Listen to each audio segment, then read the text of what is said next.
Good evening. Good evening. I want to thank you for being so humble and nice, considerate to come out here and listen to what I have to say. But what I have to say is mine.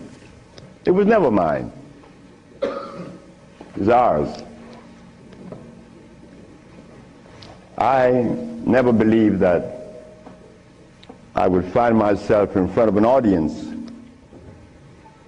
having to talk about a subject that we all once knew. A subject that is as old as creation. And if you want to see what I'm talking about, we have to just take a look at the zoo. The zookeeper doesn't feed the gorilla the food of the polar bear. Am I right?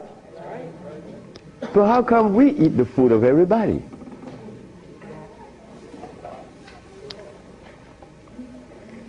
We'll begin this lecture by letting you know, first of all, I'm your brother. No more, no less than you. I can't be smarter than you. That's impossible. We have the same amount of brain cells. So how was I privileged to be navigated to this information? I don't know. I don't even question myself. I just like to live.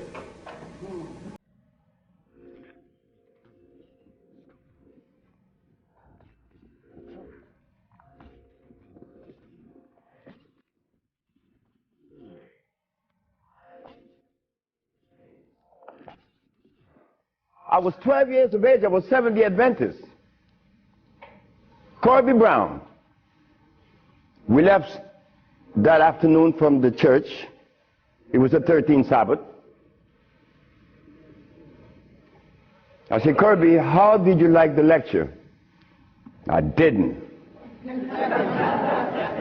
I said, why you didn't, Kirby? Because they talk about Solomon. I want money. I said, Kirby, but when you have wisdom, you have everything. Well, I don't know what wisdom is now, nor then. But I knew that money was not my pursuit. Kirby said, I want money.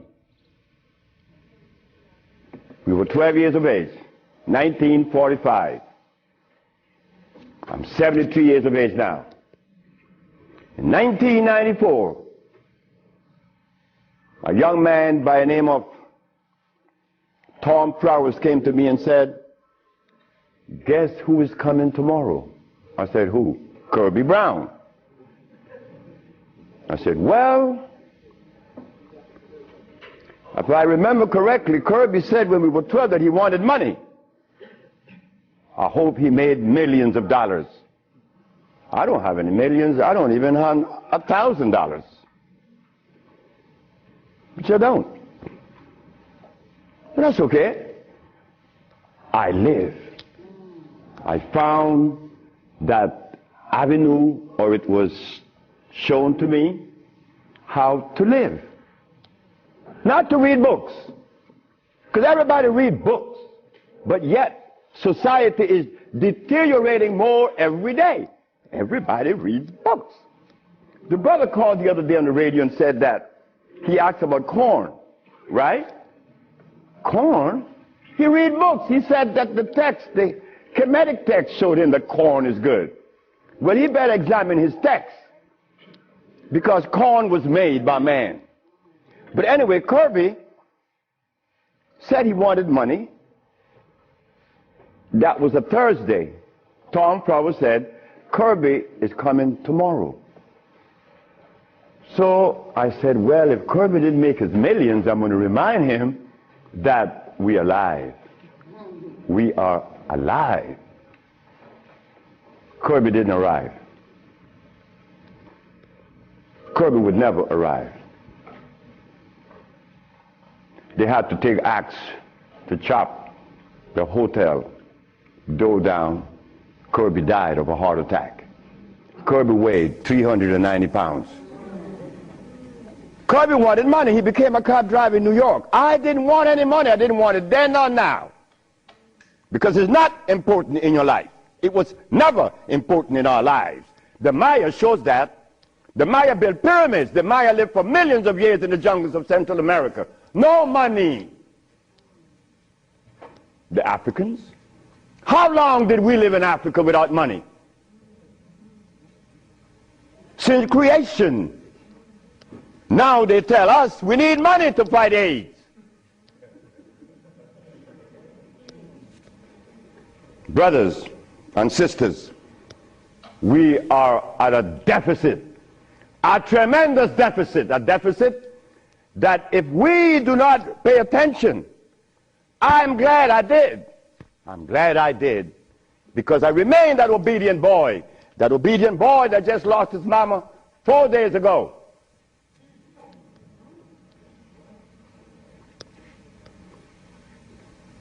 I listen. I listen. But to listen, you can't have a philosophy in your head. If you have a philosophy in your head, you cannot listen to anyone. I was there.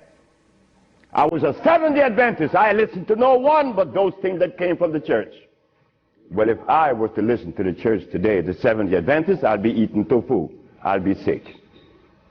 You see? I'll be eating tofu.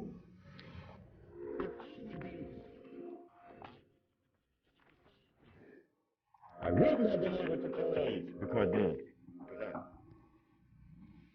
don't create.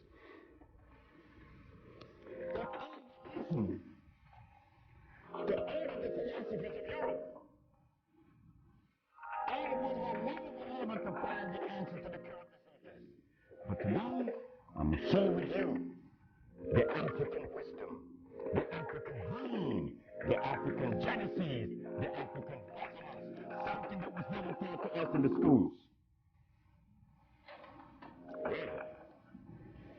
Why should we expect the school to teach us something that would enhance our growth and save our lives?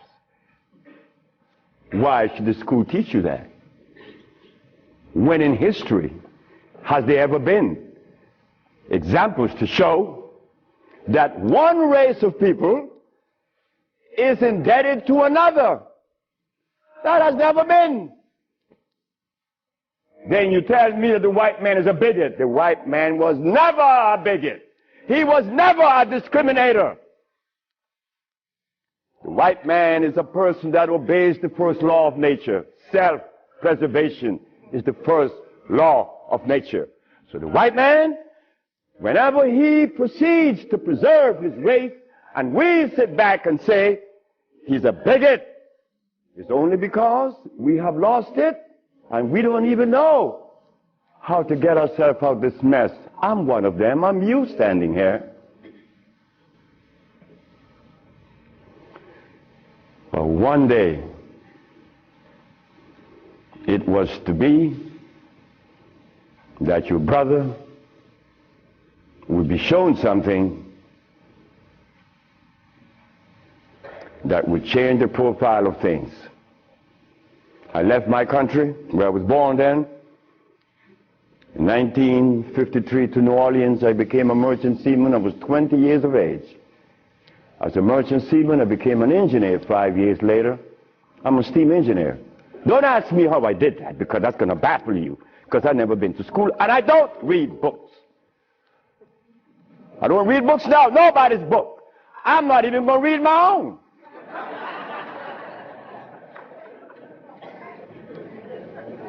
Because all the book readers come to me, asking me, how did you cure AIDS?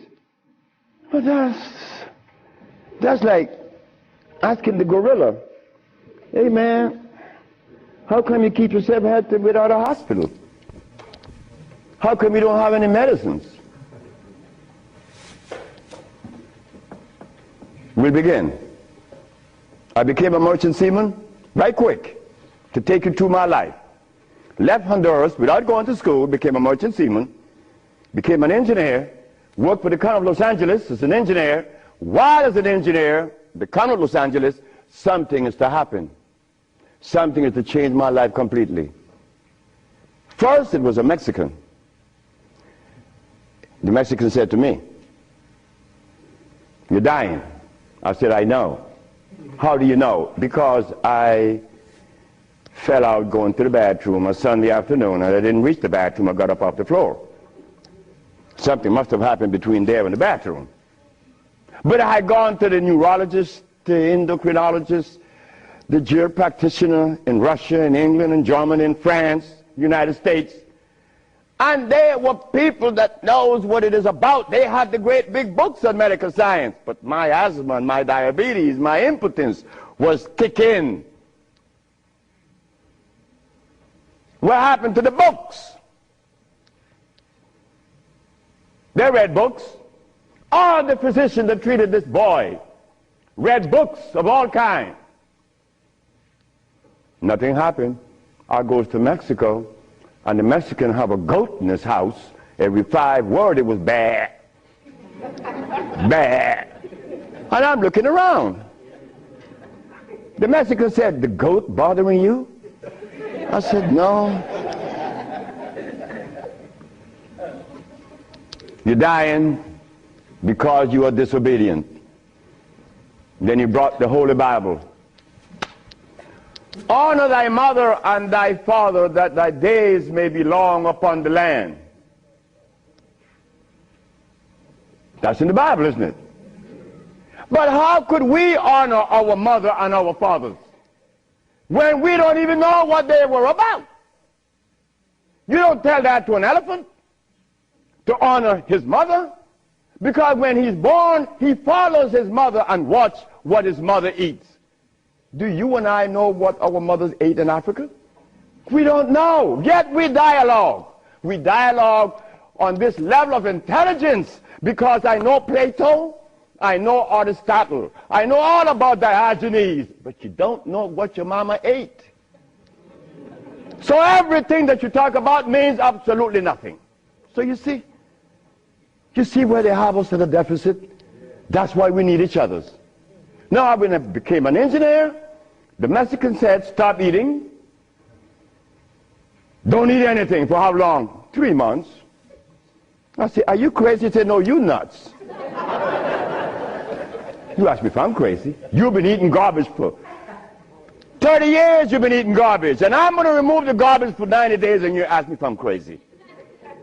What was I eating? Hog maws, chitlin, neck bones, crackling bread, Lawn in New Orleans.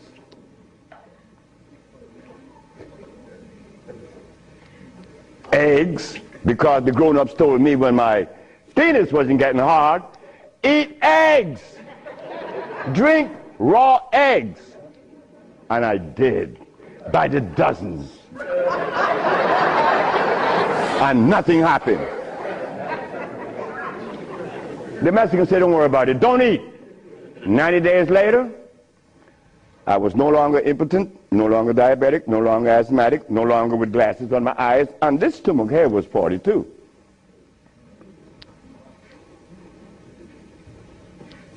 What happened to the science that the physicians were using, medical science? It didn't work, isn't it? But it worked with me. The herbs work with me. This Bible says,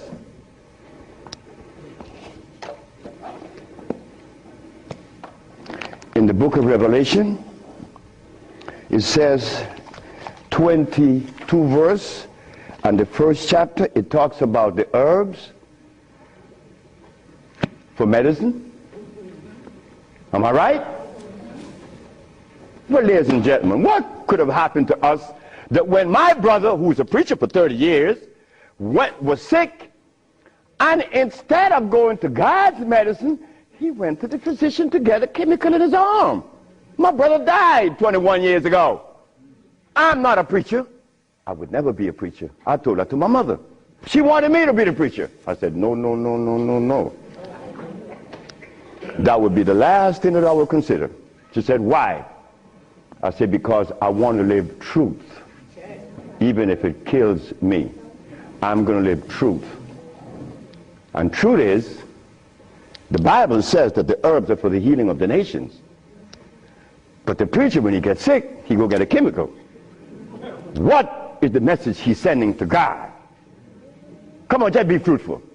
Let us be truthful today. If never again in our life, let us be that today. Why do we go to see the doctor to give us a chemical when the Bible says the herbs are for the healing? Why do we go? Well, you're going to soon find out. That's what affected me then and probably affecting me now to a great degree. More than I would ever realize. Because remember, I want to go to the blackboard.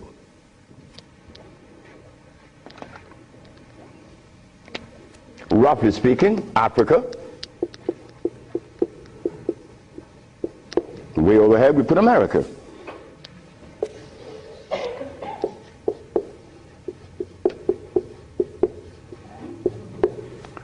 They are 4,500 miles. What happened between here and here? A lot happened. You see, when we were here, without the mathematics, without the ABC, without the sciences, when we were here, we had something to our advantage that we no longer have here.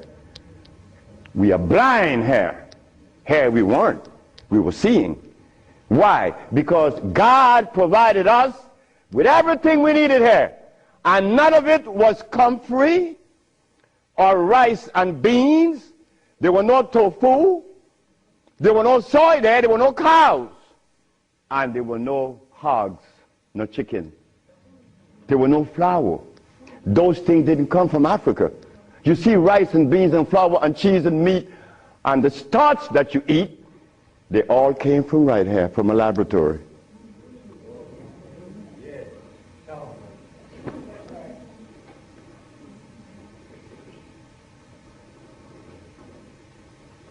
Now, for us to eat, you have to have in your big skull the understanding of biochemistry. But when we were here, we didn't have to know anything about biochemistry. Why? Because God doesn't make poisons. You see, God doesn't make carrots. Well, let me put it here. Stop the garbage. Anytime someone tells you that tofu is good for you, that someone that just gave that information to you has one eye open. But he's confident that when he tells you to eat carrots and you drink it, you have both closed. So a one-eye man is king where everybody's blind. But the one that recommends the tofu is only half seeing. He's blind. He got one eye open only. But he doesn't know it. Example. Before we get into the real lecture, pull this out. This is how people take privileges on us.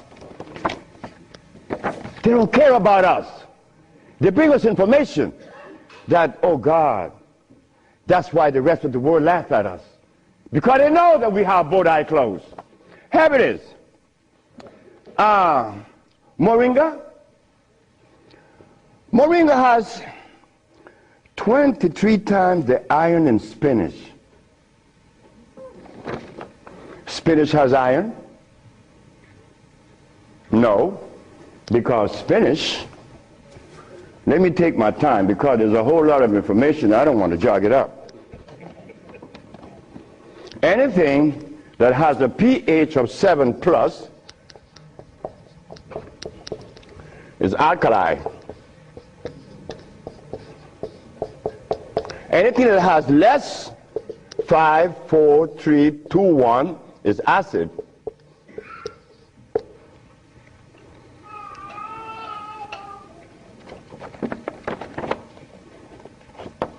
Spinach.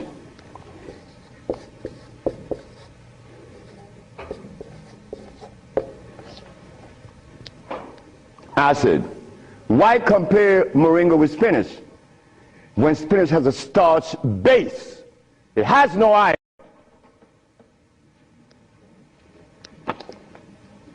7 times the calcium in milk. Milk has calcium. Well, I stopped drinking milk 42 years ago, and I could fall on my knees. You drink milk with moringa, because they said to mix it with milk and some pages hair, you're not going to fall on your knees at 73. You're going to leave your knees down there. 11 times vitamin A that you find in carrots. Carrots has vitamin A. Carrots belongs on the acid side of life.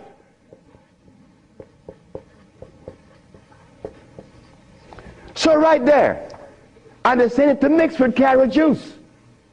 Why would they do that? Then up here, they talk about the Ayurvedic system of medicine. Recommends moringa.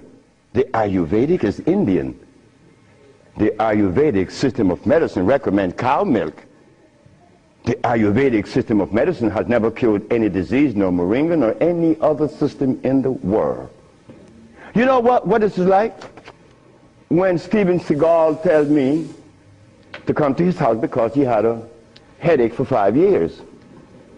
Well, I knew why the headache was in his head. It was removed in less than 10 minutes. He had the bottle and said, "This bottle is powerful." I said, "Yeah, powerful, huh?" He said, "Yeah, the headache is gone." You know, he's the Dalai Lama, right? He wanted me to go to Kathmandu. Kathmandu? I'm going to go to Kathmandu. To do what? Talk to lamas. Lamas for what? What am I going to talk to lamas for? They couldn't cure your headache that you had for 5 years. The lamas need to come and see me, not me, the lama. But since we were compromised, we left all our food in Africa. You and I don't even know what we ate in Africa. So don't even go there. But we have the opportunity because one of your brothers happened not to go to school and look outside of the paradigm of school and found something altogether different. And what did I find? That anything that God made is on the alkali side.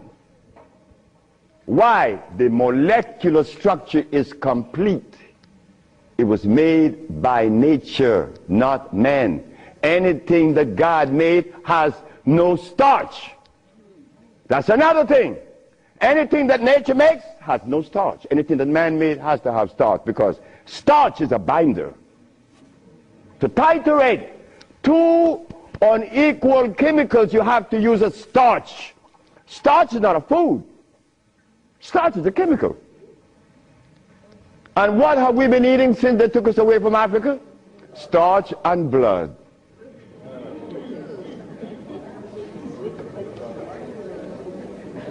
Starch and blood. We didn't eat blood in Africa. Gorilla doesn't eat blood. He eats leaves and berries.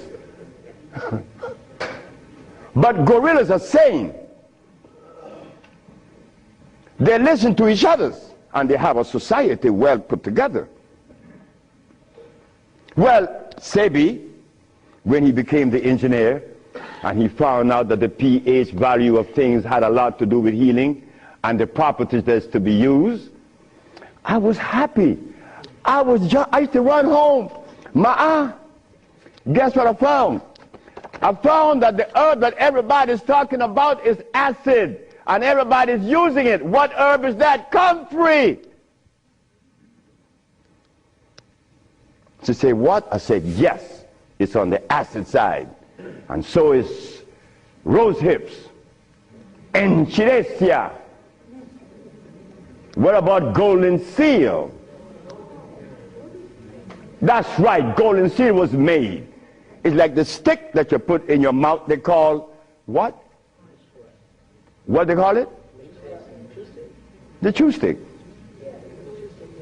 What they call it? Liquid stick. Everybody have liquid stick in the mouth, right? But liquid stick was made. It has 50 times more sugar than does sugar itself. It has glycerinic acid. You see, we didn't have to study biochemistry in Africa because everything we had there was on the alkali side, so we could eat anything. But when they brought us here, you know, put some clothes on now. And after they put the clothes on you, come here, boy. You got to get in front of this classroom. You have to learn this ABC stuff. But hold it now. Gorillas doesn't take their cubs to be trained by polar bears. Gorillas train her own cubs. The gorilla way. But no. You and I, our parents couldn't do better. They had to take us to the school because they wanted to save us, you know, protect us, because that's mother. Mother doesn't want child to suffer. So mother was shown that if child didn't go to school, they'd be illiterate, and the society is made up where you must go to school if you want to buy a Mercedes. But in our society, school, what you mean by school? We don't have such animal. We build things. And those who've been to school can't even build the pyramids today. Not in Honduras, not to mention the pyramids in Mexico. They're 4 times the size of the pyramids in Egypt. Oh yes. I know Ben joking and didn't talk about that. But that's okay. Because he need help like I need help. We all need help. So the school that we thought was going to be so equitable, so useful, has become a deterrent. Because those that have been to school doesn't cure anything. How did I learn and I didn't go to school? Easy. You know, we baby-aged kids, we don't die. Right? We do it. I'm not wiser than you. I may be more mischievous than you. I know that because I do some mischievousness that you would not believe. But anyway, as an engineer, I went to work one night and I began to test herbs. And I begin to see that all the herbs that you guys are using are acid, every single last one of them, except for burdock, yellow dock. They're natural herbs. And the other one, which is the red clover, that's a natural herb. You know, they're alkali, they're very good. So I begin by compounding herbs from all over the world. And lo and behold, a blind man was killed named Mr. Fredericks. Then the Japanese, Fred Takashita's wife was killed of endometriosis. She had a baby. She was never supposed to have a baby. It's a white lady from Utah. My boss brought his daughter and his brother with ulcers. They were cured. The boss came to me one afternoon and said, "So you're going to leave me?" I said, "Yep." He said, "You're going to leave me? On your resume, you said that you didn't go to school. And the only reason why I hired you is that I was curious to find out how could a man have an engineer license, never been to school. I wanted you to fail. But instead, you did something that is extraordinary. Are all black people like you?" I say, "Brett Howell," his name is Brett Howell. "Are all black people like me?" I say, "I'm the dumbest." "Yes, they're all like me and more powerful than me." "But how come they're not doing what you're doing? You killed the blind man. You killed my daughter's ulcers. Could they do that?" I said, "They could do it better than me. But why are they doing it? Because they're afraid of you. I'm not afraid of God. I'm not afraid of the devil. I'm not afraid of anything, especially you. Because I don't live in fear." So I say, "Brett Howell, the black man of America is afraid of you white people because you guys made him afraid of you. And you should not feel good about that. It's not about me hating white people, loving black or hating black. It's about understanding. Nobody's going to help us but us. Nobody in this world, whether white, black, Chinese, or Arab, could help us it's impossible for them to help us. Why? Because they don't know us. They don't have our genetic predisposition. Look, as a Christian, I used to eat pork. Of course I eat pork, and I love it. But as a Muslim, I eat lamb, which is 10 times worse than pork.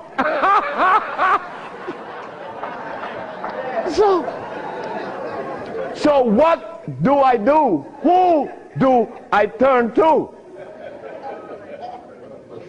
So after I quit my job, the boss said, wait just a minute, because I think you're crazy.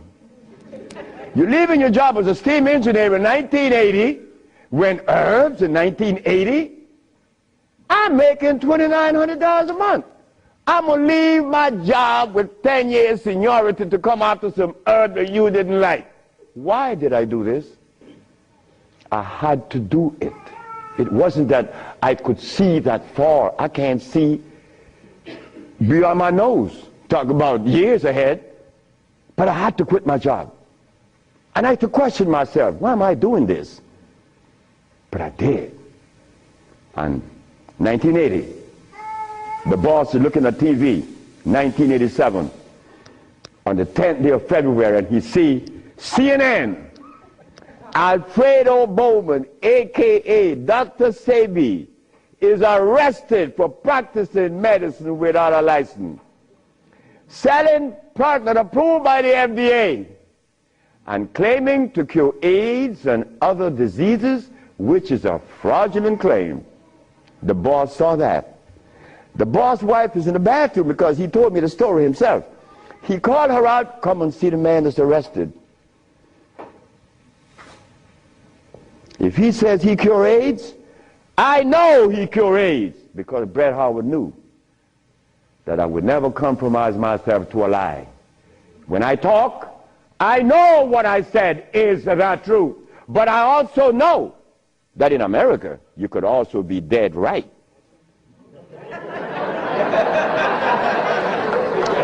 But it doesn't matter. It does not matter. I'm 73 already. They kill me tomorrow, it's all over with. I rather reach 73. My brother, who was a preacher, he only got to 50. But I stuck with you, the black woman. That was my success. You, the black woman. I always kept my eyes on you. Nobody else, not the maid, because I'm one. We don't do nothing. We can't do anything. We need you. Because it is you that held our hand. It is you that breastfed us. My mother breastfed me for only 4 years. But that was sufficient.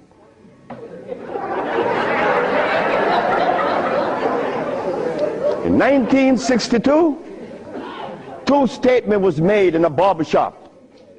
1640 Claiborne Avenue, New Orleans, Louisiana. Timothy Barbershop. Tim Barbershop. Ernest Moriel walked in there when he was a lawyer. And every time Ernest came in the barbershop, we used to jump on Moriel. I mean, we used to kick him around the place. Moriel said, you see you niggas? One day, I'm going to become mayor. And I'm going to remember you, Alfredo. That's me. The big mouth.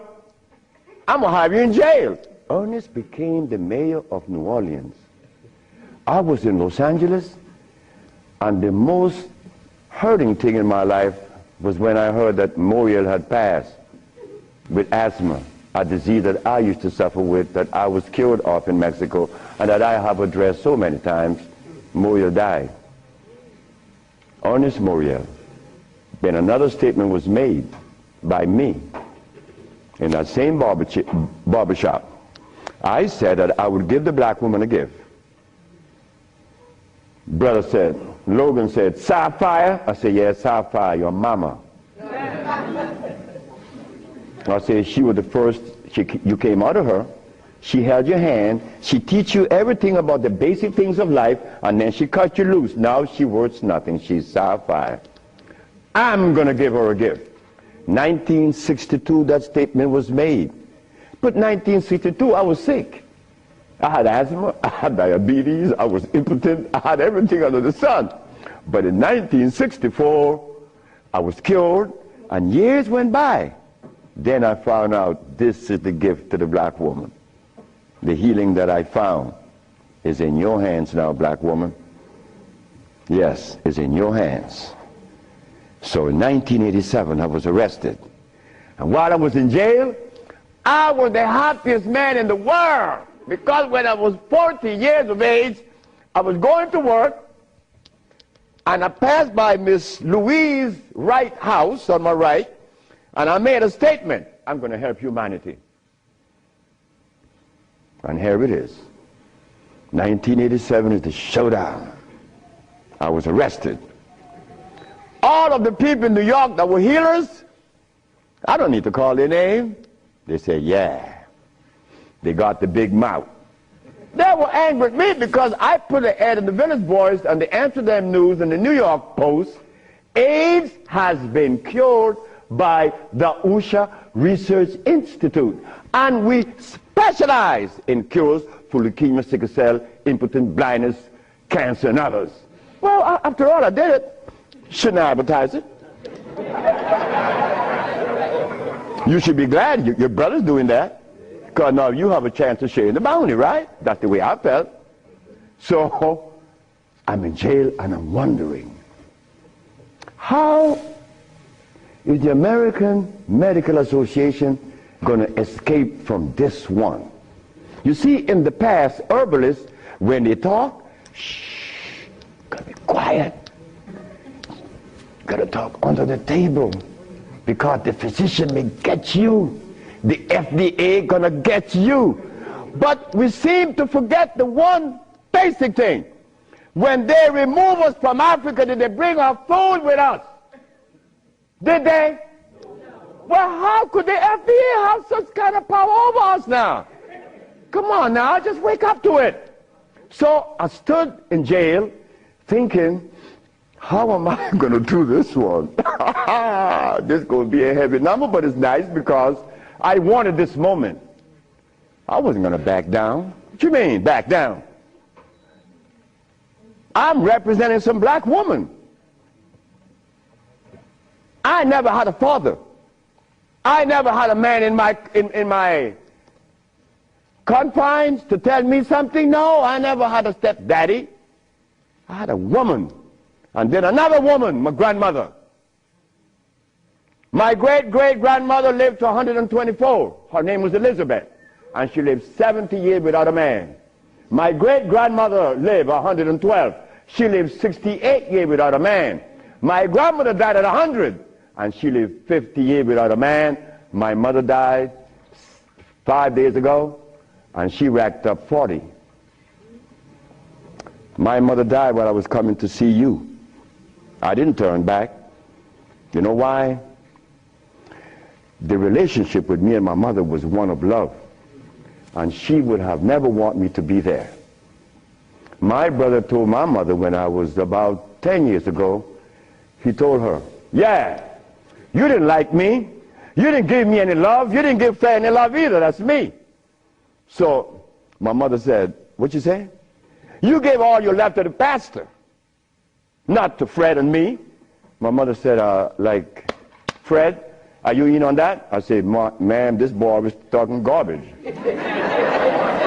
See, he told me he's serious. I'm never serious. I don't know what it is to be serious. I hear men talk about seriousness. Well, I don't know what you do with that. But my mama said, raise your hand up and open your fingers. Which finger would you elect to take off of your hand? I said, none. She said, thank you. My mother turned to my brother and said, you said that I didn't give Fred any love. Fred, you wanted my love? I said, nope. Didn't want it. I didn't need it. Because my mother knew if my mother ever interfered in my life, I would be upset. I was in the streets by the river all the time. My mother all mother knows the child that need her love, her attention. But she love all. But she knows the one that need the attention. I didn't want my mother attention.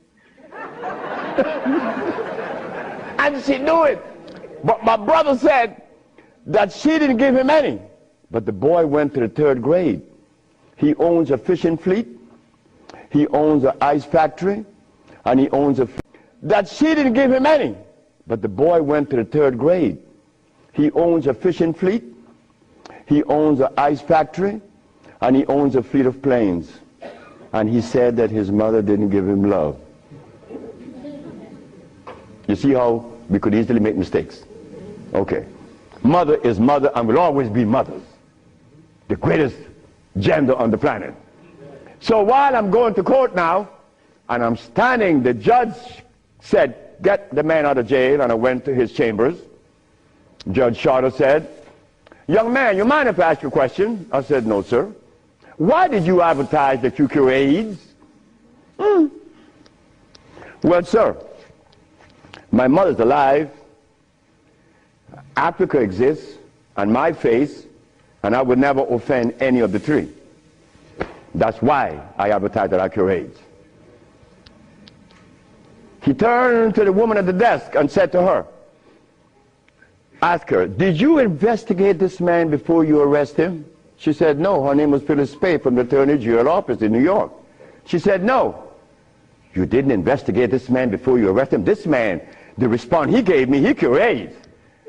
But AIDS is the easiest thing to cure. People think that AIDS is difficult.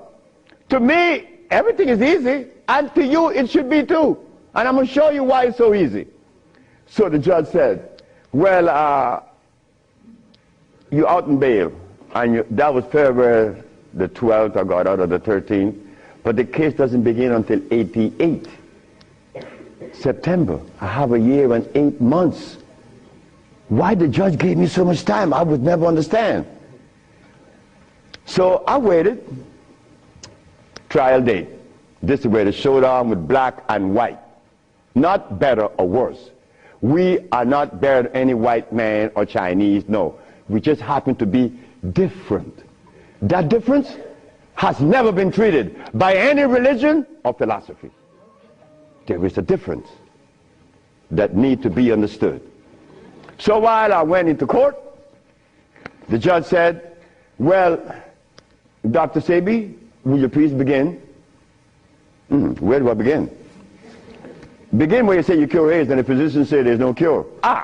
The physicians are 100% right. There is no cure for AIDS or any other disease. The judge said, just a minute. There's a contradiction here. The newspaper says that you cure AIDS. Then you agreeing with the physicians. That's a contradiction. No, it's not. When you're limited, it is. But when you leave out the box, it isn't. She said, help me.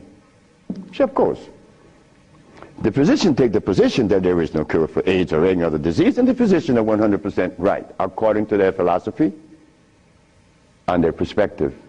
Their medicine didn't show them a cure. So how could they say that there is a cure?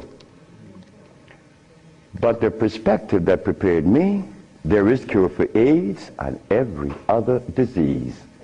Oh my God, when I said that, the physician jumped up. Your Honor, Dr. Victor Herbert said, Your Honor, what other perspective could there be? After all, you know, this patent on us, the FDA has a patent on us.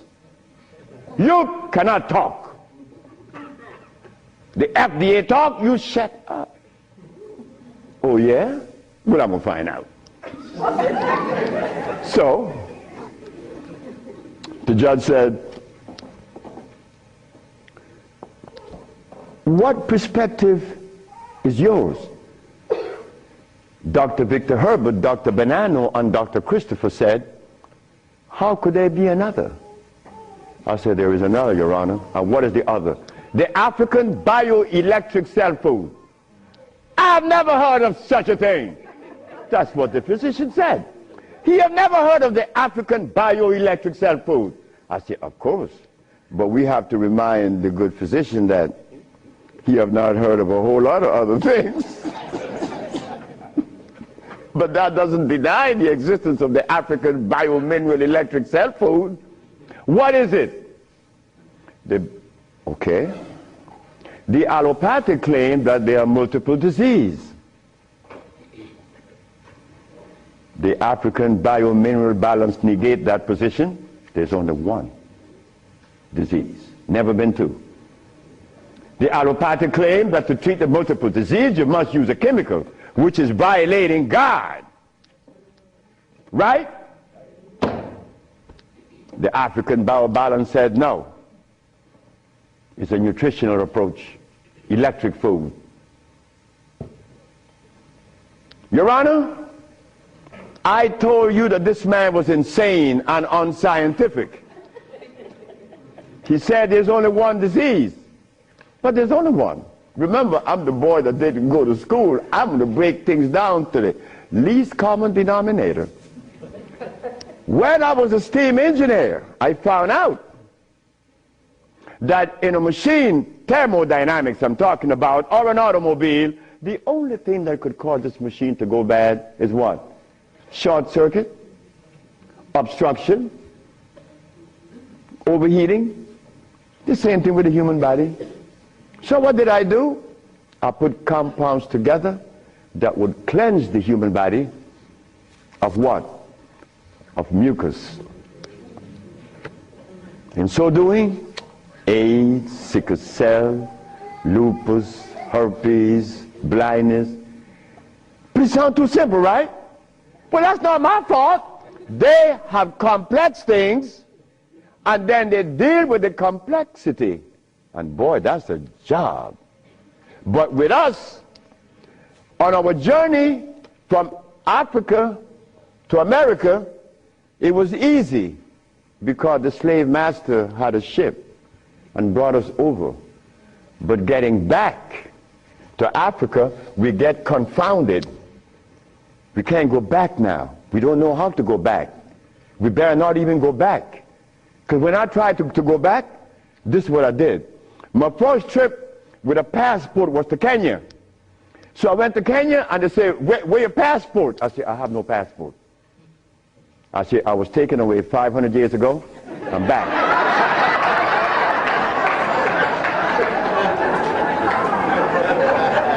When I left, I didn't have any passport. So why are you asking for a passport now? Is a passport African? Put him one side. They put me one side and send me back out. But you think that was bad? That wasn't bad. Wait. May I have that? I go to Africa. I go with my wife and I said, well, boy, I'm happy. Girl, we're going to liberate Africa. We're going to do something for mother country. I go and I saw Dr. Parinyatwa in Zimbabwe. I said, Dr. Parinyatwa, I think your problems are over with. Not only Zimbabwe, all of Africa. Here is Hospital Vicente di Antoni, is an Italian hospital. Department of Blood and Laboratories. Oswald Zavala, HIV positive on the 25th of November of 1993. 17th of January of 1994, HIV negative. This boy named Alfeo Lagos, this from the Red Cross, the Honduran Red Cross. It says here that this boy, it doesn't show any date of which he contracted AIDS. Why? Because he was born with AIDS. But down here it says he's negative on the 19th day of January of 1995. Another one. This one caused a laboratory to call for me. I thought it was funny.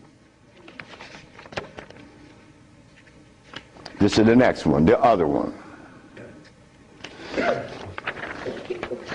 His name is Alex Suarez. On the second day of January, this boy of August, he found himself with HIV positive. On the 19th day of August of the same year, 17 days later, the boy is no longer HIV positive. So they called me for what? I don't know. because I know they're not going to change it. Now, this one you're going to like. This one is from the San Diego Public Health Laboratories. It says here that this man has a HIV-1 RNA 26,205. The boy was supposed to be dead at 25, right? Just go to the other page. 6 months later, he's less than 400. He was killed at 15. So anybody want to read it? Because I could be lying, because that's the way we think. But here it is. No, that's possible. I could be lying. Here, young lady. So, curing AIDS, brother and sister, look, that's the easiest thing for niggas to do. We could do more than that. Curing AIDS, to them is big thing. To us, it's nothing. You understand? But now, here is where this little culprit comes in. Where did I put it? The blood, no, no good. Here it is.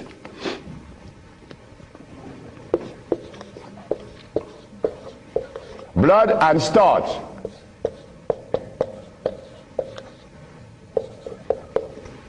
Blood and starch.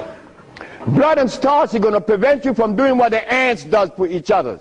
Ants, when it's getting ready to rain, you know what they do? All the black ants, they begin to do what? Cut the leaves and take them to their little nests. Ants doesn't eat leaves. They eat the mycelia that grows on the leaves with the temperature. They are farmers, but they provide when it rains. Red ants does the same. But we black people, we can't do that. Because when your brother showed the world that he cured AIDS, why didn't the African countries jump on it? All the African people eat is blood and starch, nothing else. But that is the Africa that you and I dream about. The Africa that we want to save. The Africa that we all love. I found out that there is no president in Africa that is interested in the cure for AIDS. Not one. No, I'm sorry. Only one. I'm not going to name the country because I may jeopardize the country. Because the one thing I learned, that when you begin to talk favorable about a country or individual, they're going to soon get him. That is a fact. So I cannot talk about the country that said to Dr. Sebi, Dr. Sebi, whenever you want to return to Africa and begin this new empire, you have 5,000 acres of land and 6 hot springs. I don't need anything else. Hot springs? 5 hot springs with 5,000 acres of land? We could grow food. We could make the best dress. I said, sir, I am not going to come to your country unless I'm able to grow marijuana. He said, marijuana? He said, wait just a minute.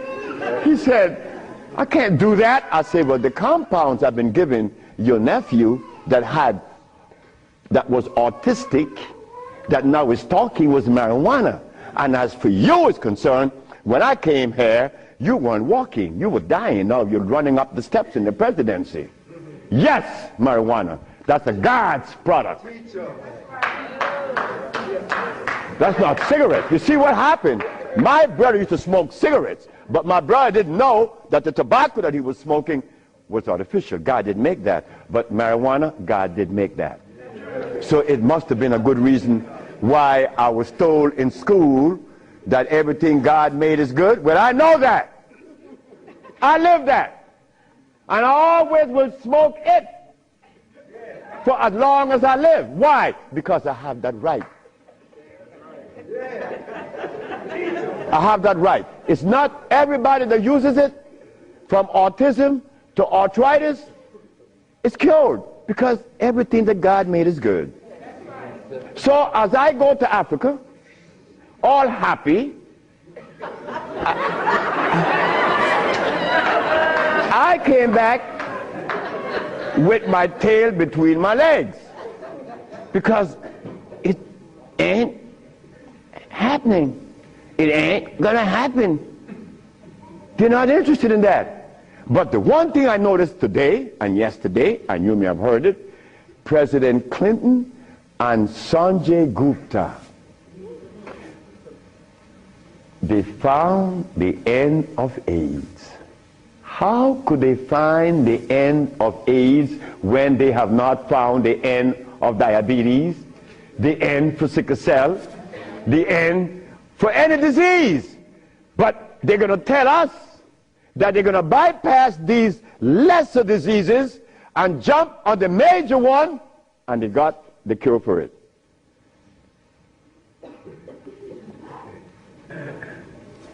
I got documents to substantiate that I cure AIDS, right? So what's up? What's up? Well, I'm going to show you what's up. When I was in Zimbabwe, the Department of Health said, why do you come to us saying that you could help us? And your leaders in America didn't help you. My leaders in America? What do you mean by that? They mentioned Minister Farrakhan. I said, just a minute. I don't follow any man. I follow women. And I don't follow sick people. Because if I follow sick people, then I got to be sicker. I go to Brazil. They say, why don't you, if your leaders didn't help you, why should we? I say, my leaders, again, they brought these leaders in front of me. And they mentioned something like Al Sharpton and Jesse Jackson. I say, oh God. I say, why you all ask me about these people? I never knew of Jesse Jackson or Al Sharpton or Oprah Winfrey promoting something that is equitable and good for the black community. That's never been.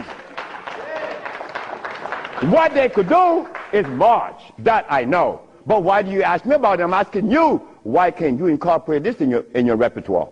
You said me, I have no leaders. My leader's my mama. The biggest testicles on anybody I've ever seen, they was on my mama. So don't ask me about leaders. I don't follow leaders. I never was part of that thinking. I don't need anyone to lead me someplace. So now I'm asking you, what do we do now?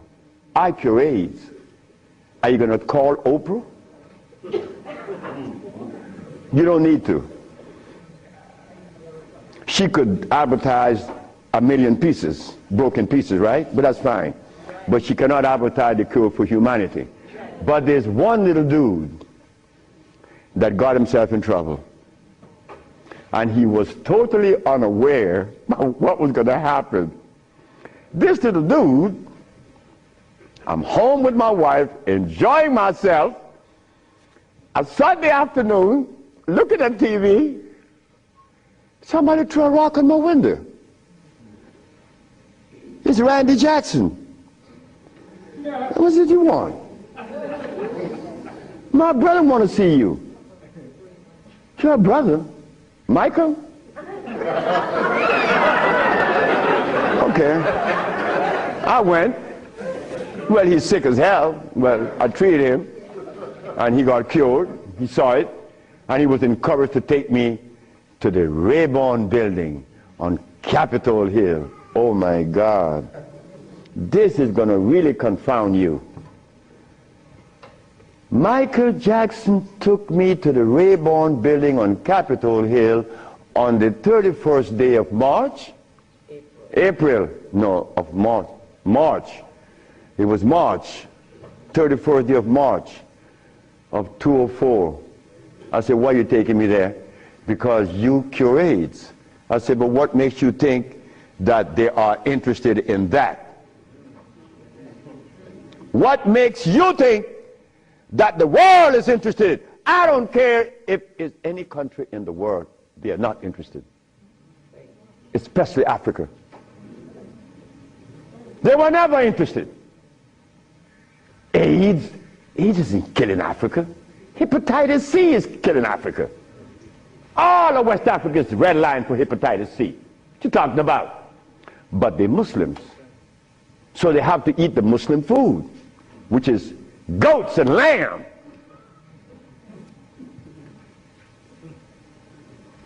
Go tell them that the Arabs pay food, which is goats and lamb.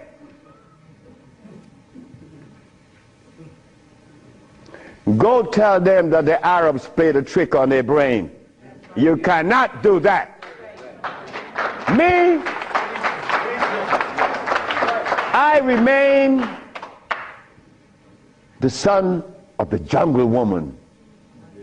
The jungle woman that didn't have any clothes on. Yeah, I am her son. I stuck with her and she liberated me. You have to hear this. One morning, I woke up and I heard the music that was playing. You know how you turn your radio on and you're sleeping, but the music on the radio would influence you, and you dream that you're seeing the artist is playing, right? You have had that happen to you. This morning, I'm listening to John Coltrane. 4 o'clock in the morning on channel 850 on the TV.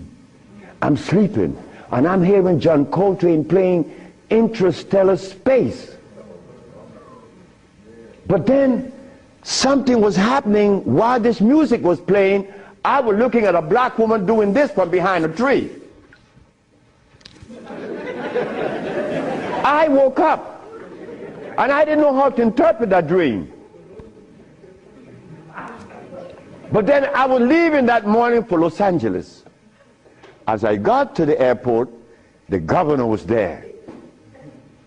The governor said, "That's him. That's the man that cured Alcida of leukemia. That's the man I'm talking about." The governor had a lot of people around him. So I went. I was leaving for Los Angeles. He was leaving for the capital. He didn't know that we were going to meet that morning. So they was talking to me and asking me questions. Finally, 2 men that were standing away from me, they were white men from the United States.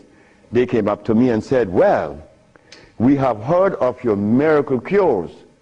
I said, "Sir, I don't even know what a miracle is, especially perform one. I just happen to cure leukemia. That's not a miracle. To you it may be. Because your school of thought have you to believe that curing these diseases is one great big feat. No, it's simple common sense. I'm an African. Now this is where the naked women are going to come out.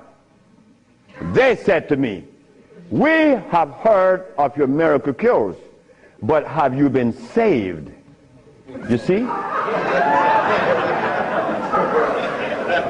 Right there, I consider that an imposition. Why do you take the liberty to believe that I'm one of those that have accepted your philosophy that I have to be saved? I say, from what? The man politely answered and said, "From your sins, of course." I said, "Wait just a minute." I said, "You know, man, while you guys were standing over there, I said," and I looked at you both, and I said, "Two very intelligent young men. But now I have to question that." He said, "Why?" I said, "Well, because the color of my skin should have prevented you from asking me that question, have I been saved?" He said, "What does the color of your skin have to do with anything?" I say, "It has to do with everything. I am the son of a woman that was taken away from the forest of Africa. To begin with, she didn't have any clothes on. But she didn't have any alcohol. And she didn't have any prostitution. And she didn't have any supermarkets. And she didn't have a hospital. And she didn't need anything that God didn't make. And she didn't have any money. So all these things constitute sin. So my mother in the jungles was sinless. How did I become sinful?" You cut it out. You stop that. We have to begin to change our diet, because this diet here of blood and starch is all we eat. That is all we eat. And then with this diet of blood and starch, which confounds the hormonal structure, we have the nerve to tell each other, brother, you were wrong. I'm wrong? I mean, where did you get that from, I'm wrong? You've been eating blood and starch, and you're going to tell me I'm wrong. No. We got to stop it. Because the blood and starch is why I couldn't penetrate Africa. So, you forgot, right? I'm in the Rayborn building. Who is present? Sheila Jackson Lee from Texas, right? John Conyers, Illinois. Or Detroit? Jesse Jackson Jr. from the House of Appropriation. Our most beloved President Bush. No, we have to give him credit. And no African government ever given me the privilege to practice herbology. Bush did. Bush appropriated $5 billion to fight AIDS in Africa, right? And the African government didn't appropriate one dime. They didn't want their brother to do it for free. So Bush stands out way above there. Bush gave $5 billion, and Jesse Jackson Jr. is there. So when I go to the podium and I say, fellas, y'all don't have to look for the cure of AIDS anymore. Here it is. Jesse Jackson Jr. did this.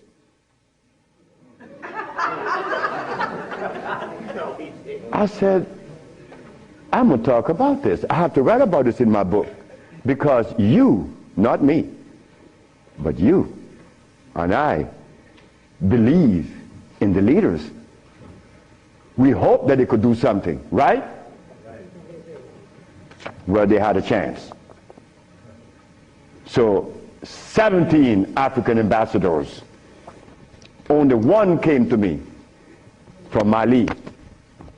The only man came to me and said, Dr. Sebi, I have to respect your position, and I appreciate your position. You have proven that you cure AIDS, and I would like for you to go to Mali. But that's not the country I was talking about previously. He just presented himself that day.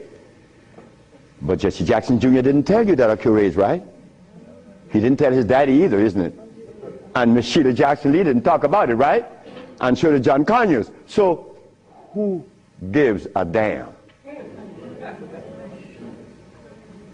You see? But that's good. That's good. We don't need leaders, isn't it? So we're going to do it. Because we're doing it now.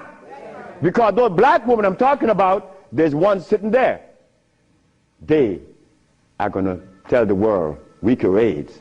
But last night, Clinton and Sanjay Gupta is on CNN talking about the end of AIDS. How about the end of sickle cell?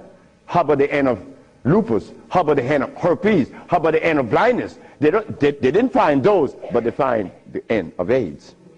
How is that possible? Are we going to buy that too? Are we going to let them continue to say that there is no cure for AIDS when your brother is curing it? So we are guilty. We are the one that's guilty, not the leaders, because they're sick. All the leaders are sick. You can look at them and tell they're sick. So we have to forget about the leaders, right? So which animal in the forest follows a male? None, right? They all follow females. So how did we begin to follow males? I mean, that was the most, look, the one thing I wanted in my life was a woman laying by me as my significant other or my wife, that she didn't have a God or a devil in her brain. That woman is sitting there. Because I could not have a woman laying by me and she worshiping something else. I mean nothing to her. No, you worship you. That's who you worship. That's who we worship in the forest. And we were doing quite well because none of us, her children, could talk about how long did our parents live in the forest of Africa. You don't know. For millions of years since creation. Did we have money? We live a perpetual vacation. Now I gotta wear this stupid suit on. When I didn't have to wear any clothes. But now just to live, I have to have a $15,000 suit on, a $5,000 shoes. I have to have all kind of stuff on me. And then I qualify. I qualify. Do you have a master's degree? Man, I didn't go to school. Oh, put him aside.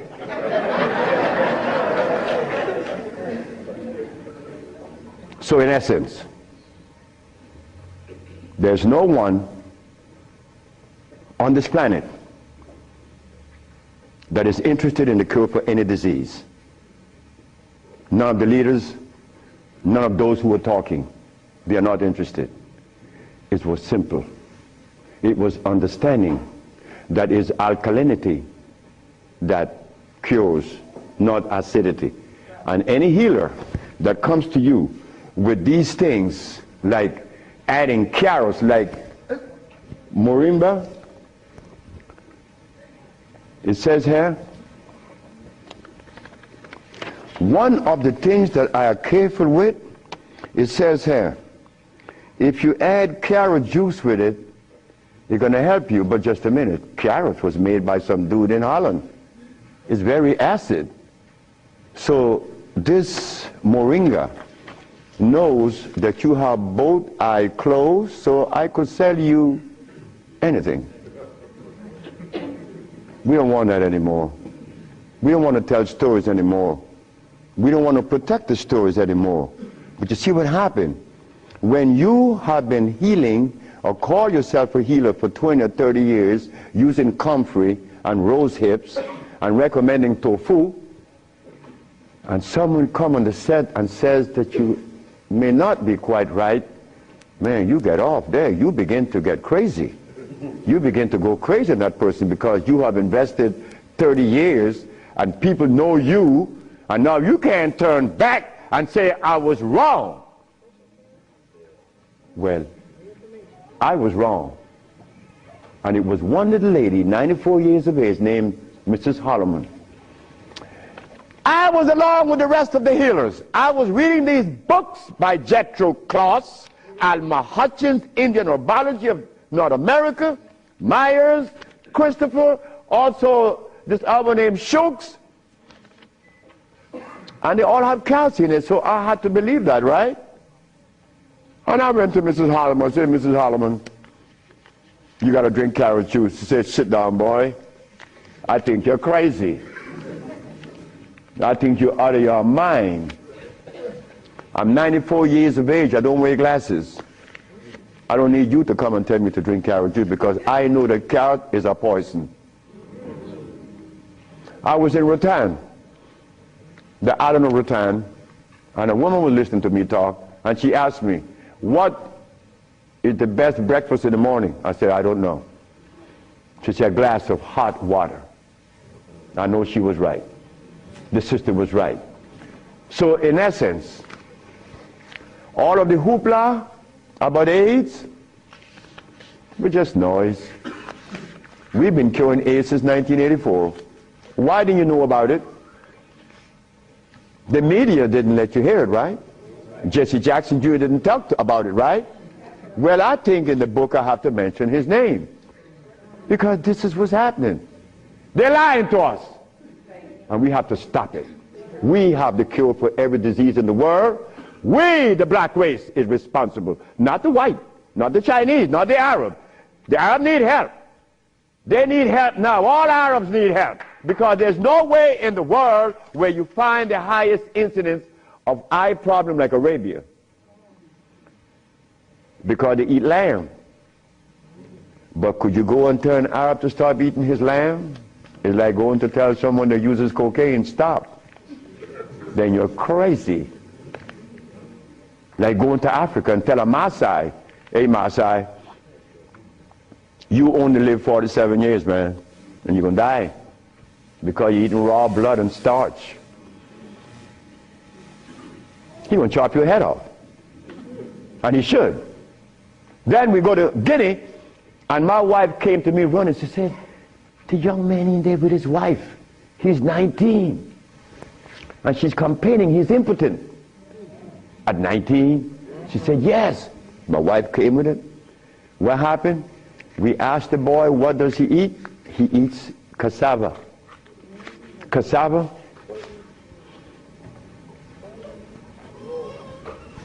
We say raw? Yes. Go to Guinea. It's a what? Cassava.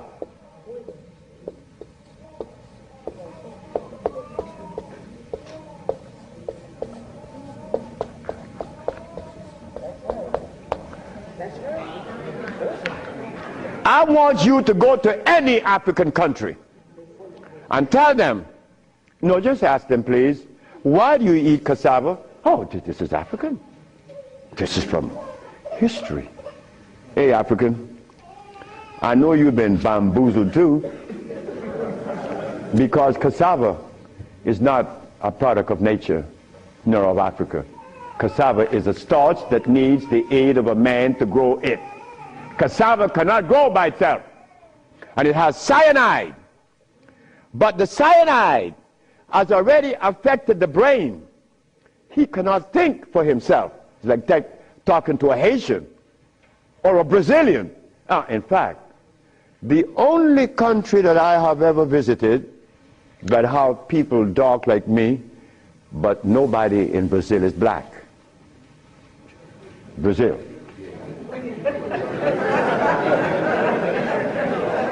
If you go and research the census of Brazil, you will never find a black person in Brazil. Everybody is white.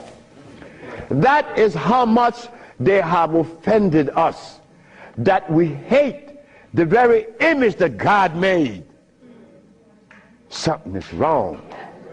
Something got to be wrong. Me,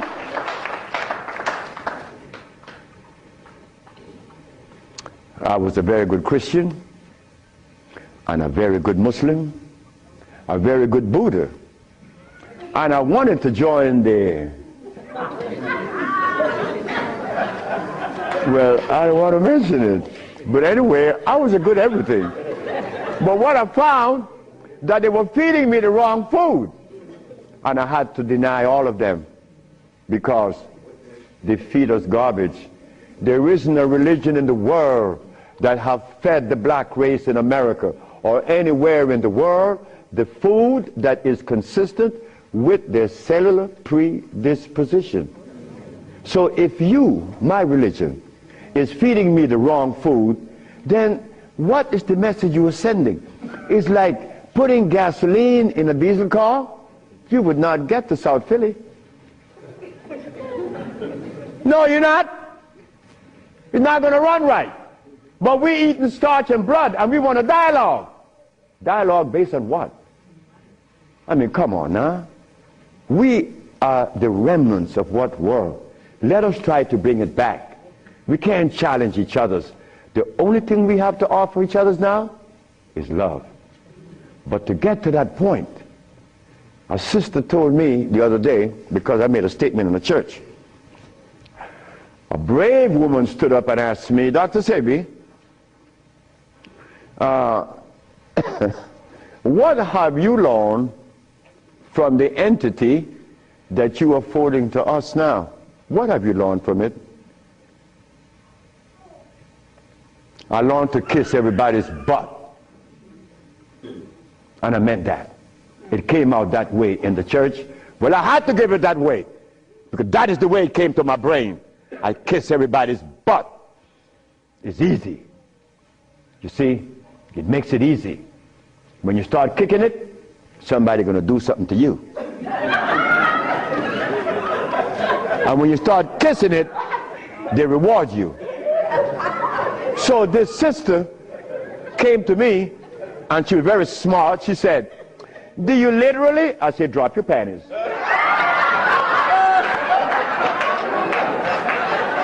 Well,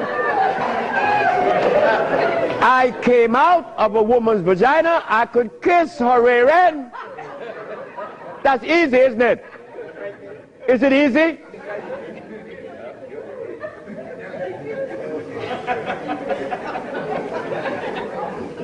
See, I have no what you all call shame. I don't know what that is.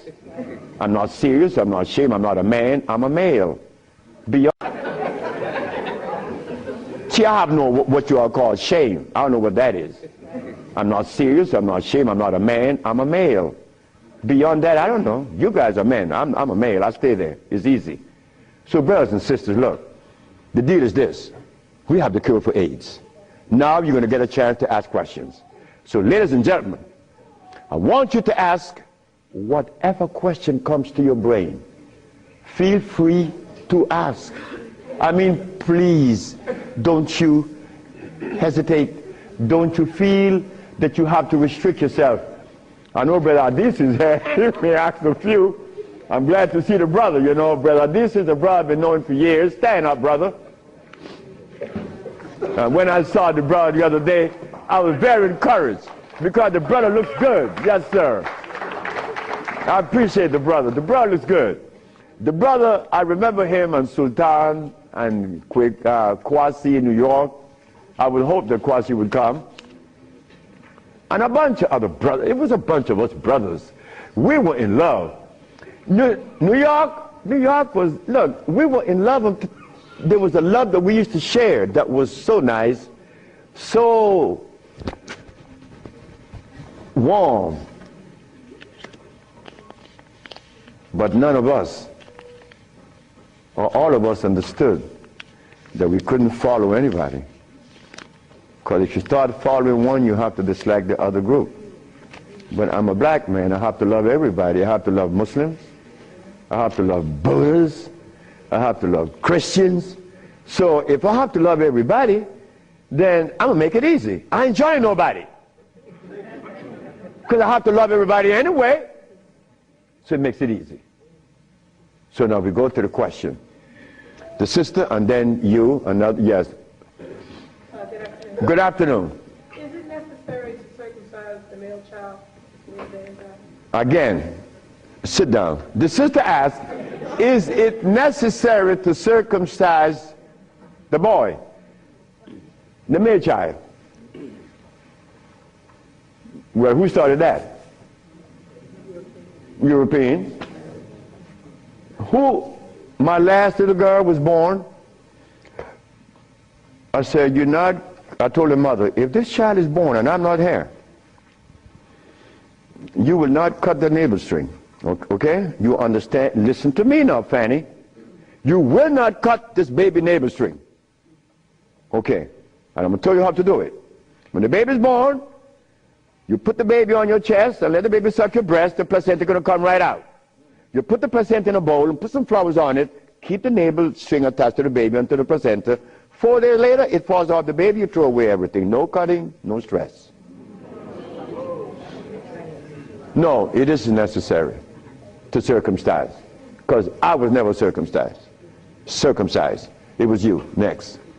I was intrigued by you before and was very successful with it. But I'm a backslider and I want to know, what is the cure for AIDS so I can get back on track? She said that I treated her before and that she was cured, but something happened. I don't know. She wanted to get back on track. And the next question about how do I cure AIDS? Well, I have a daughter now that's 21, and she's the key to beautiful things. She's the daughter of this woman. Her mother hated me, and with all rights. The woman was right. Oh God, she was right. I have 2 wives in the same house, and this woman is in love with me. Oh God, this nigga is crazy. He's a Solomon. Nigga, look, you are a jive, MF. Her mother cursed me out. She cursed me out, and I'm standing looking at Miss Margaret, and I could see the hurt in her eyes, because this woman is in love with this man that already have 2 wives in the same house. Boy, what do I do? And I find myself in this triangle here and don't know how I got in it. But years went by. No, she got a baby, she got pregnant, they kick her out of the house. But that's okay. She had the baby little girl, Zave. Zave grew up. Zave was 19. She cured her mother, her grandmother, of diabetes. The little girl that this woman didn't want to come into the world grew up to cure her of diabetes. Last month I got a notice from the mother that Zave just killed a woman in New York of AIDS. How do we cure AIDS? It's simple. We put the compounds together to address the mucous membrane, to cleanse the mucous membrane, to cleanse the bowels. Simultaneously, we went to the forest and found the herbs such as the, over here on the alkali side,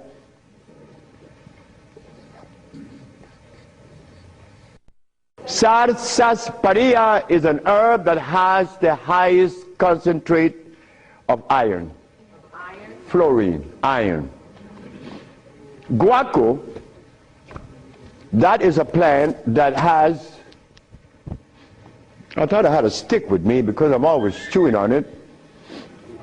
This is guaco. Guaco is a plant that would definitely strengthen the immune system because it is iron again. But it has potassium iodide, no, potassium phosphate, not iodide. Iodide comes from the ocean. Kankansa, that's an African plant. Kankansa is an African plant. This plant has one of the highest concentrate of what? Potassium phosphate. Those are just few of the plants. We use about 40 some odd plants to cleanse the body, strengthen the immune system, and electrify the system, because you want to electrify the body. That's how simple we cure AIDS. We cure AIDS. We don't treat AIDS. This thing here says that Moringa said, and they keep repeating it, that they uses it with the belief that it's going to cure. They think, oh no, we got to stop talking like that. We cure. That's how we got to start talking. If you don't cure, get out of the way. Because you're lying to people. Next question. The brother. Peace and blessing. I'm really enjoying your lecture, and my question is, when you see a client, what's your thought process? When I see a client, my thought process, I already know what the brother needs. Like the Mexican knew what I needed. The Mexican said, you're dying because you have disobeyed. Without, unconsciously you disobeyed. So when a brother comes to me, I already know what the brother needs. I don't need to go into a whole bunch of scientific jargons and intimidating the brother by putting light in his eyes, iridology. I don't do that. I don't do anything. I just give you what I know you need. People come to me for compound from Japan. She killed a woman in Japan named Chayote in Kobe. She never seen a woman. She was in hospice already. With cancer what? The lungs. There you go. Cancer of the lungs in hospice. She never seen the woman. In a month time, she's vacationing in Hawaii. Okay, there you got it. Yes. Her than you. Yes, the sister.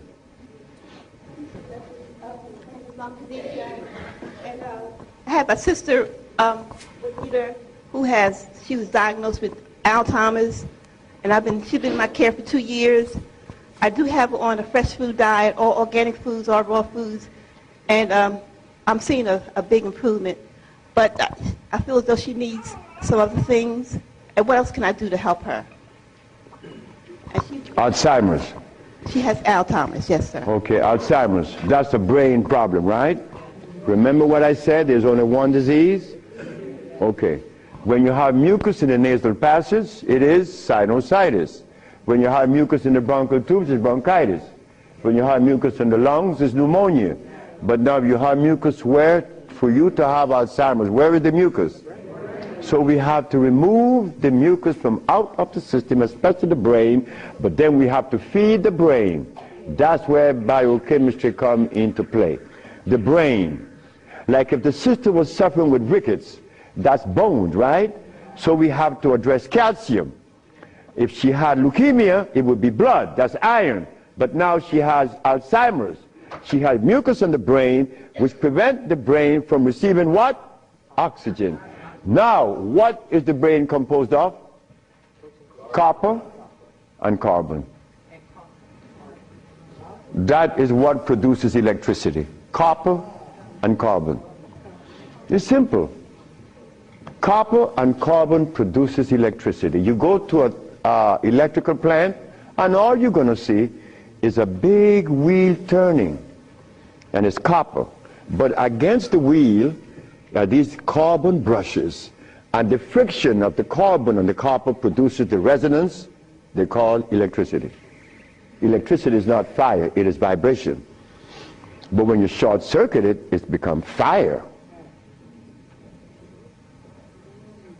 So yes, we do have, but she must go to Honduras. What is her age approximately? What? Oh, she's young. She's young. She's very young. She could go to Honduras, and it would be fast. Why Honduras? Like sister went to Honduras with her husband, Linda, Richie, and her husband. She will see the improvement in days. Like the woman went down with a goiter. Like the brother went down there with his stiff leg, and in 3 days he was running up the hill.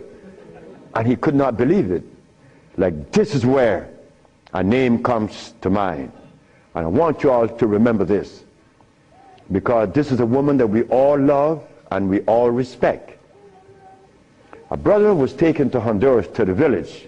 You see, the thermal waters in the village has a pH of 8.9. One of the highest attainable pH in waters is found in Honduras and in Africa. Thermal waters, that is. The little boy named Shelby, he has AIDS. He has Kaposi sarcoma. All the black spots on his body.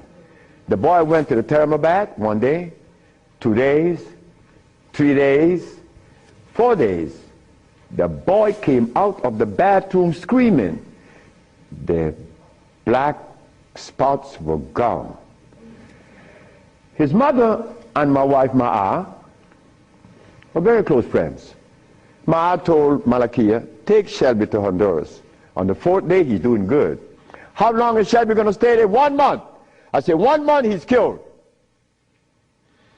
On the 4th day, the sore disappeared, right? On the 10th day, he tell his mama, I want my passport. She said, for what? I want to go back to Los Angeles. Dr. Sebi says that you have to stay here a month. He said, bitch, did you hear me? That is what we, mothers and fathers, get from our children today because of those hamburgers. It wasn't Shelby's fault. It wasn't that child's fault. That child went back to Los Angeles and began to use crack and died about 2 months later. But Malakia is telling the sister that you all know very well about the incident. Present was Oprah Winfrey, and she said, she was telling the story to her aunt, which is Maya Angelou. Well, I'm nobody. I'm nobody anywhere in the world. I just happen to cure AIDS, but that means absolutely nothing. My son told me I messed up. I should have been a boxer in cracking people's jaws. I get millions of dollars. But the crack jaw come to you and they pay you pennies. So you are nobody, daddy. In this world of today, curing AIDS or any disease means absolutely nothing. I am not a famous person. I'm insignificant. So Miss Oprah Winfrey said, well, if he's that good, how come I haven't heard of him? Well,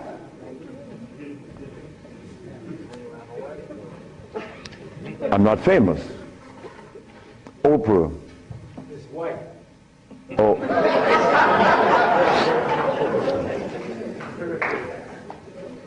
My book would be out in July. I know she's not going to advertise it, although she suffered embarrassment with 1 million broken pieces. But that's okay. We have to remember the blood and starch. So when you go home, you remember the blood and starch, because that prevents you from liking you, from loving yourself. Because I was there. I was there. Did I want to blow my brains out once? Yes, I did. Well, why was that? I was stressed. I was eating blood and starch. But when the Mexican came and said I was wrong, I listened. And here I am, 42 years later. Do you see the benefits of this? A Mexican came to rescue me, to rescue you. So we cannot. But wait, the other part of it is Africa. There isn't an African country that I could go and practice herbology. But why did Bush, who all of us think, or most of us think the man is bad, how come I could practice herbology in the United States? You got power over him. That's why. I don't have any power. No, I don't. Because I don't even know what power is. I just know what's mine. That's all. I know what's mine and what's yours, what's ours. So what's ours, when the Supreme Court said, the FDA said, you are not supposed to sell these products. Exhibit A. The FDA said, what? That I'm not supposed to sell my products?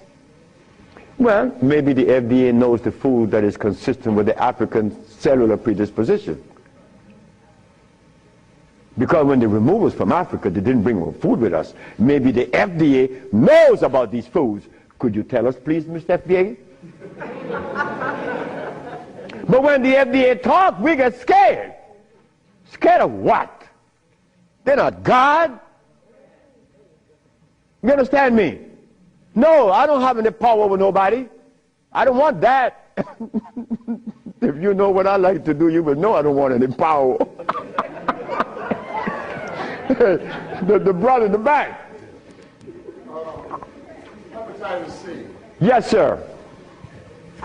Mr. Charles Fisher. Who is Charles Fisher? He was the manager for LL Cool J. That was my second case of hepatitis C. Yes. What is hepatitis C? The liver has been stressed. Right. Beyond. Hepatitis C is nothing. Maria Elena from San Pedro had cancer of the liver. Her mother and her aunt bought the black dress to bury her. The doctor sent her home to die. Maria Elena's sister saw a newspaper with me in it. She said, hey, there's a nigger down there in Hutiapa that got a big mouth that says he could do a bunch of stuff. And she came. 2 years have gone by. Maria Elena is healthier than her sister. Yes. What is hepatitis C? It's when the liver has got so toxic and loaded with what? With poison. Blood and starch. So we clean it, clean the body. Because you have to clean the intestines, you have to clean the liver, you have to clean the blood, because all of these has been affected. Yes, brother, we have cured many of hepatitis C. So what herbs would you use, doctor? It's not an herb, it's a therapy. Therapy? It's a therapy that we have. Okay, I was sort of encouraged to, what's that, interferon. Interferon? Yeah, I was encouraged to be... Brother, interferon is something that's been on the set for 25 years, and I have been curing AIDS and sickle cell and lupus, herpes, blindness, and paralysis. Interferon doesn't do that. Interferon is a chemical that is derived from the penis of a brother. You know that, right? You know it. Yeah. That's not even right. Come on, the Bible says The Bible said the herbs are for the healing of the nation. The Bible didn't say anything about chemicals. Right? Okay. So now, we could tell the world, yes, we object. Oh, one more thing. One more thing that's very important. Many of you have insurance companies, right? Insurances. And on that sheet, it says that they do not honor anyone that isn't an accredited physician. Meaning that you are compelled to go to see a physician to give you his chemicals. But now, they are telling you that they're God. And that you have no other recourse. Well, let me tell you something. Yes, they have to honor us. Because we have the only compound in the world that is consistent with our cellular predisposition. Nobody else. Can you give us some foods that are alkaline? Food that are alkaline. We could begin with mushrooms. We could begin with mushrooms, quinoa, quinoa, quinoa, quinoa amaranth,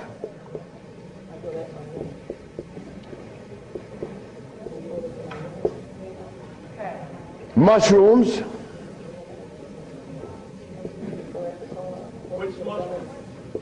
portobello, crimini, also oyster mushrooms. Many people are of the opinion that oyster mushrooms or mushrooms are fungus. What is a fungus? A fungus is something that grows on you and eats things up. Mushrooms are the product of mycelia. This is a network that nourishes.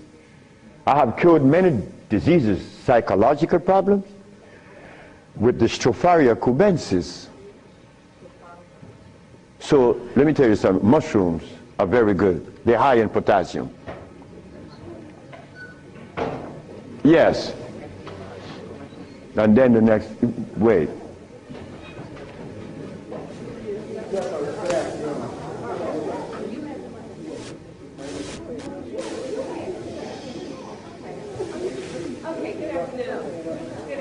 Good afternoon, ma'am. I know the blood and the starches, two of the things you said that we should get rid of. I'm working really hard. I've gotten rid of the blood. I'm having a hard time with the starch. I just needed an idea of some things too. To substitute? Yeah, substitute. Well, and one more question, water. I do the distilled, but I hear a lot about, you know, drink spring, drink distilled, which I do the distill a lot. Okay. About the starches, you could eat quinoa or amaranth. And also spelt. You could buy the spelt pasta. Spelt. You could buy spelt. I eat a lot of spelt. And you know something? I learned something lately, like I'm learning something every day. Because I don't know everything. I don't want to know everything. And it's impossible for me to know everything. But I learned this. That when you combine spelt flour, quinoa, and amaranth together, just the pure powder, the flour, and you want to bake something, if you just add the almond milk and the sea salt and the other ingredients, such as you could add a little bit of what? Agave is good. That's very good. But now, if you want this flour to rise up and be fluffy, who said sea moss? You did. You cook the sea moss to a jelly, and you take about 2 tablespoons, and you put that cooked sea moss in the batter, along with the almond milk and the rest of the ingredient, and that stuff becomes fluffy. I said, this is a natural yeast. And someone hit me to that, which was Gary, right? Gary Ricketts worked with me for many years, and he still works with me. And he put that together. He made a waffle. Oh my God! I used to go to Gary's house in the morning just to eat his waffle.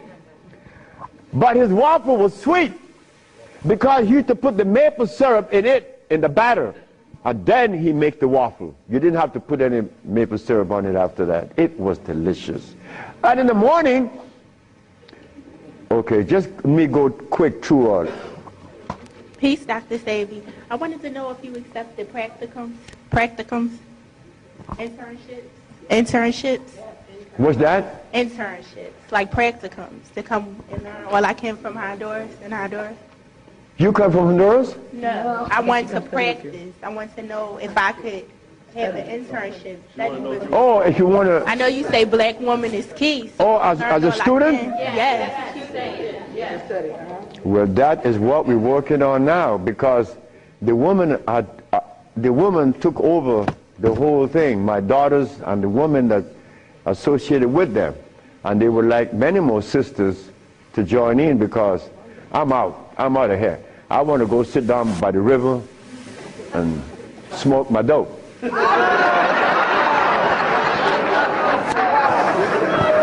I get your information? What's that? Can I get your information? So wait, the sisters, give her your number, because she's the one that's in charge of that, and I'm quite sure that she's going to consider you. Okay. Wait, the brother is deciding. Hi. Thank you for coming. Yes. My name is Justine, and what I want to know is, how do you get rid of fear? How to get rid of fear? Yes, fear. Ha ha! There ain't a nigger in the world as scared as me. And you want me to tell you how to get rid of fear. But you know something about fear? Fear.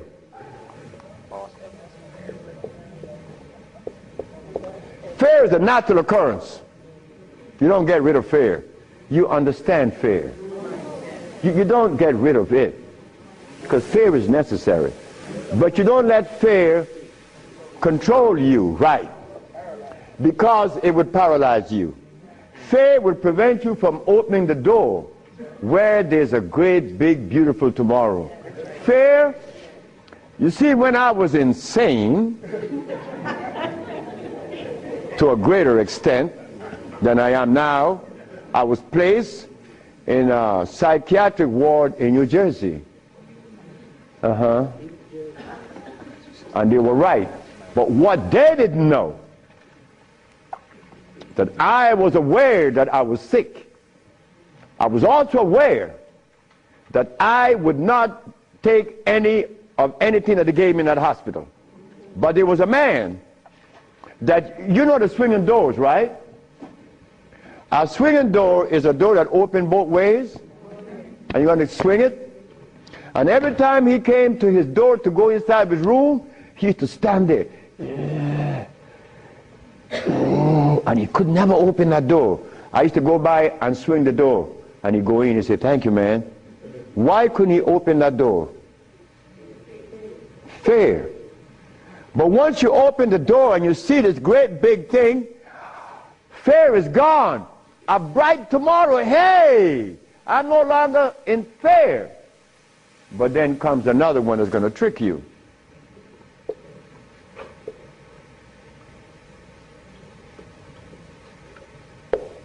What that surety? Is E? All right. Surety. Surety make you do this. Yeah, I'm bad now, but there could be a quicksand there, and you're gone. So you learn that when you conquer fear, then you walk, but you test carefully. And if you conquer surety, then you go into the other one. And this one I'm going to really trick you. Power. Power gives you a freedom to execute, but not to violate. Because if you violate, even though you're in power, they will kill you. They did that to Nicolae Ceausescu, right? In Czechoslovakia. Because Nicolae Ceausescu wanted everyone to stop eating meat. Because he knew. But you don't change people overnight. They killed the man. Because he imposed some other laws on them that were cruel. He used to kill them too. So power has to be understood, not to be misused. Then if you survive power, then you get the last one that's gonna get you.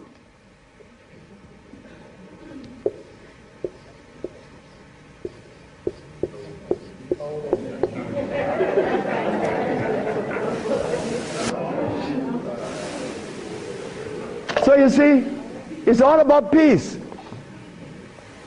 I'm happy that I'm 73 years of age and that I'm happy, but I have to thank the Mexican. But when I go around my brother 73, are you all right? I say, Marcel, that's the only one alive now. My age. I say, you asking me if I'm all right? No, man, I'm not all right. He's coughing. He got these back pains and stuff. And I say, you could do better than that, because you're only 72. I'm a year older than him. But he can't see beyond where he's at. And I shouldn't expect for him to make such a leap, because I didn't do it that way either. Because even after the Mexican had stopped me from eating the stuff, I went back cheating with some chicken. And one day I went by Brother Bill Stenner's, the Golden Bird. You all know the Golden Bird in LA, right? You remember that? And I bought some Golden Bird chicken. I ran home, and I look out the window, nobody's coming.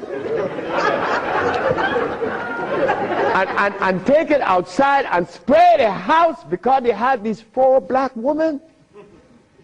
They were nosy. These black women were nosy. They always come up, what you have, you open the refrigerator, looking all around. They must have seen something in me. But these 4 black women were the one that stopped me from lying. Stop eating that chicken, the last thing. But here I am. And I'm happy to say that here I am. Because I want all my brothers to say, here I am, at 80 or 90. Because the man that healed me was 94, and he had 2 wives in Mexico. He was healthy, wore no glasses, and he was always laughing. He said, look, before you leave, remember this.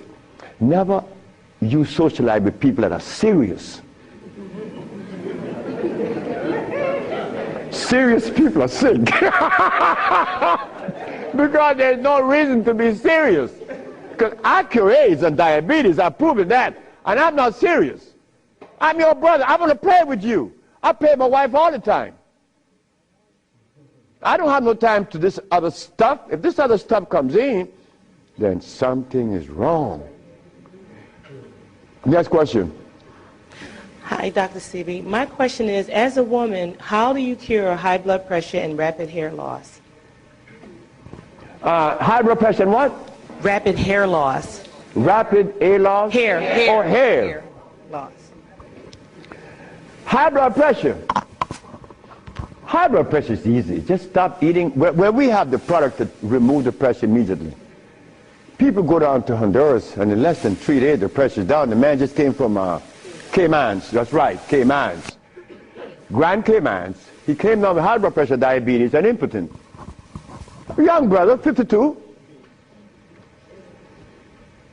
3 days later, man, my pressure is down. Dr. Sebi, my pressure is down. See, yes, I know that. What's the problem there? Why are you so amazed? 5 days later, my sugar is gone. I don't have no more sugar. And then, on the 10th day, he come with his girlfriend telling me. I like to see that. Because I was impotent. And these old folks in Honduras was telling me to drink eggs and wine and meat, cheese, butter. And the Mexicans say, you're crazy. Stop eating, and you can get all the sex you want. Stop eating, and it happened. So brothers, if you're in trouble, stop eating. And there's a product outside, they call it Viento. Brother, I don't care how much in deficit you are, you will be out in less than 24 hours. I know.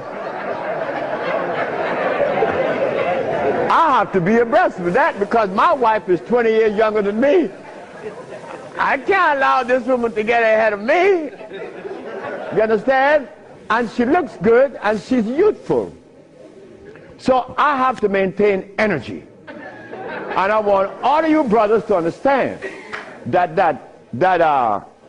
that stuff that we eat, wait. Just draw this for you, that we will see what it is I'm talking about. Because this is important.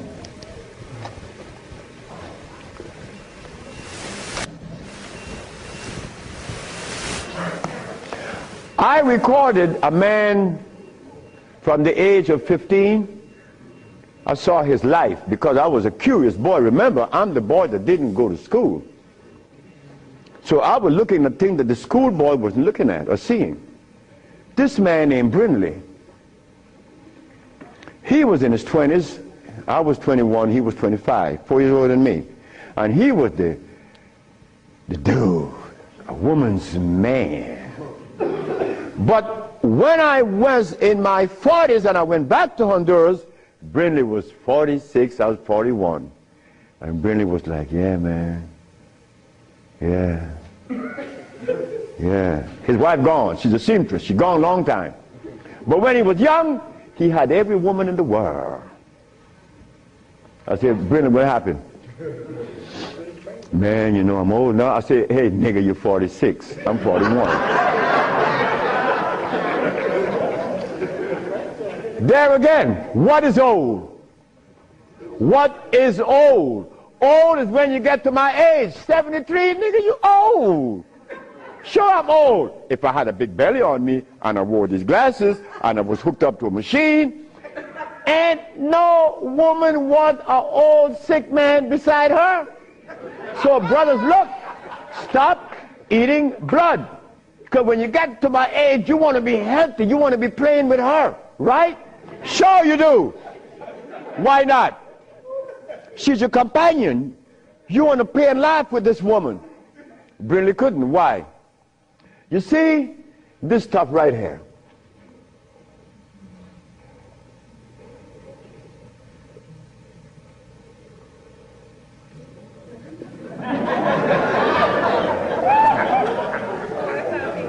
This is what a man plays his manhoodness with.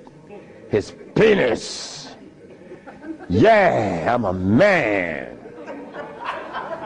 But in here,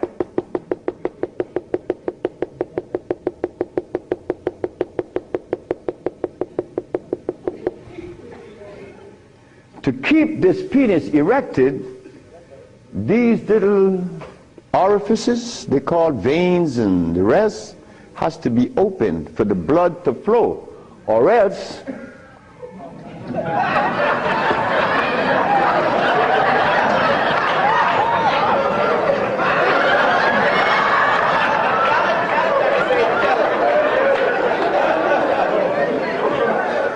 you think I can't talk about it? I was 30 years of age. That was happening to me. And the last person that saw that was a woman named Audrey Williams. She said, what's wrong with you? I said, I don't know. She said, you're sick, you better see a doctor because you're too young. You're 30 years of age. And I did. And it happened. But I had to stop eating. On the 1st, 2nd, 3rd, 4th, 5th, 6th, 7th day, I was happy. On the 8th, 9th, 10th, 11th, 12th, 13th, 14th, I was going and holding on to the bathroom. Everything was spinning around. Why? Because all of the mucus that was leaving my brain, my eyes was very foggy. I couldn't see. I was already wearing glasses, but now it's worse. But on the 17th, 18th, 19th, on the 17th day I woke up, I was looking at the ceiling, and I remember feeling so calm. A feeling that I had not experienced in many, many, many years. I was calm. On the 27th day, I didn't hear the wheezing in my chest from the asthma. My diabetes, I couldn't find glucose in my sugar. But on the 57th day of fasting, of not eating anything, I had an erection. Why? Why? Aha! They drain out. It drained out because I was taking these herbs and drinking water. Taking these herbs and juice and drinking water. And the body got a chance to do what? cleanse itself. You see, it's easy to bring back that happiness that we could love, that we could share,